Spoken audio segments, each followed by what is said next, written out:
What's up, welcome back to Nowstalgia. Dave here with a review of No Other Choice, Park Chan-wook's new satirical black comedy thriller film, which will be releasing in limited release in the States from Neon at the end of this month. Of course, this film came out back in South Korea a few months back. I was able to see this film early at the Independent Film Festival of Boston about a month ago, and I really love this film. There's a lot to get into. It's one of my favorite movies of the year, but I wanted to get this review out a little bit early just because of how much I like the film. Of course, the latest from Park Chan-wook, who everyone knows, one of the paragons of world cinema, one of the most significant figures in South Korean cinema. A lot of Park talk lately in the lead up to No Other Choice because, of course, with the year being 2025, a lot of best films of the 21st century thus far talk. Old Boy, The Handmaiden, both of those Park films coming up very frequently this year. No Other Choice is Park's first film adapted from the novel The Axe. No Other Choice is Park's first film since Decision to Leave came out back in 2022.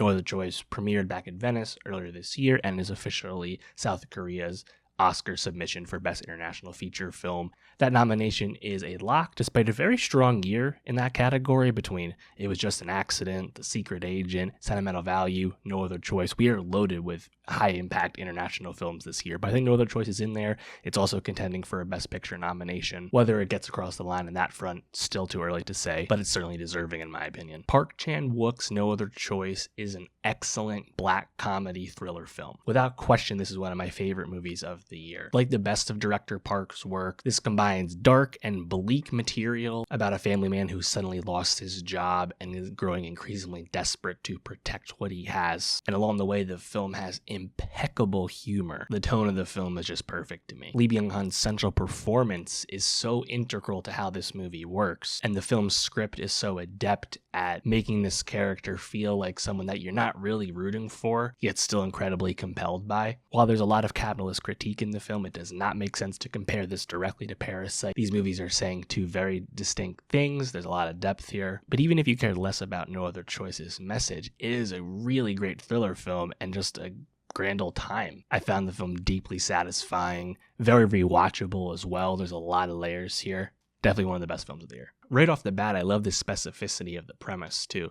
Lee Byung-hun plays Mansu. He is this husband and father, family of four, and he is like a middle manager at a paper company, and he suddenly loses his job after thinking he had actually made it, receiving a expensive home delivery of eel that he's barbecuing for his family as the film begins. He realizes he's actually going to lose his job after his company has been acquired by American investors who, unsurprisingly, are restructuring, right? The capitalism of the story is very front and center right away. Ye-jin plays Miri, his wife, who starts to make the tough decisions, given that their father has lost their job. The family has to kind of buckle down until he can get back on his feet. So they're planning to downsize the home. The mortgages is too expensive. They have to cancel Netflix, which bothers their son greatly. They're going to give away their dogs, which bothers their daughter, who is not the most social person, but she is a very gifted cello player. But they're probably going to have to cancel her cello lessons, given that she needs the more expensive, sophisticated kind, given her talent. A lot of sacrifice has to be made. Mansu is very focused right away on getting a job. He needs to get back into what he was doing and find a job at a new paper company. Given his expertise, he had previously won an industry award for what it's worth, and he quickly learns that the paper industry is drastically downsizing and there's other people like him in the same predicament. And once this kind of desperation starts to set in, the family life gets a bit more tense as Miri starts getting disappointed in his lack of progress in finding a job. A lot of great humor already at this point in the story. We get the recurring motif of the phrase "no other choice" and what it means when you lose a job, and that actually becomes Mansu's kind of mantra. He has no other choice but to devise this scheme to get back to what his station in life. And he decides that, given his experience level, there's only a handful of people really competing for the same jobs that he's doing. And after he really flunks a paper interview at this company called Moon Paper with a former colleague of his, Hilarious scene. It goes really badly for him. The sun literally shining in his eyes as he's trying to talk to people. Great scene. He realizes that it's not going to work out. He needs to eliminate the competition. And he fabricates a fictitious paper company job and posts job openings so that he will receive applications from his competition who he can then kill and make himself the best possible candidate left standing. Fantastic premise for a movie like this, right? And how the movie progresses, where he meets these various candidates and he interacts with them in various ways, both positive and negative, in a more compassionate way, sharing drink, feeling bad about what he's doing, everything kind of in between, learning things he didn't need to learn about the life of these various people. Some of them are doing worse than him, some of them are doing better.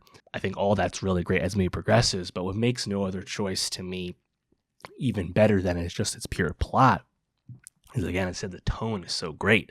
At this point, the family dynamic feels so rich in this movie. Both Mansu and Miri are really butting heads and starting to conflict. And both of them assume the other is actually cheating on them, right? Miri doesn't know what to expect when her husband is gone all day late into the night. Of course, planning his murders and all that. She thinks she's just cheating on her. Meanwhile, Mansu has long been insecure about his wife's relationship with her tennis instructor. Both of the kid performances work out really well when the son commits some crimes for money and gets caught. The way the parents interact with the father of the other son who committed the crime with their son, I think that's really funny. The way Miri is willing to risk it all, will do whatever it takes to get her son out of being officially charged with a crime. Amazing humor. I mean, I guess I was in a festival setting, so it's very busy, but true laugh out loud stuff throughout the runtime of the movie.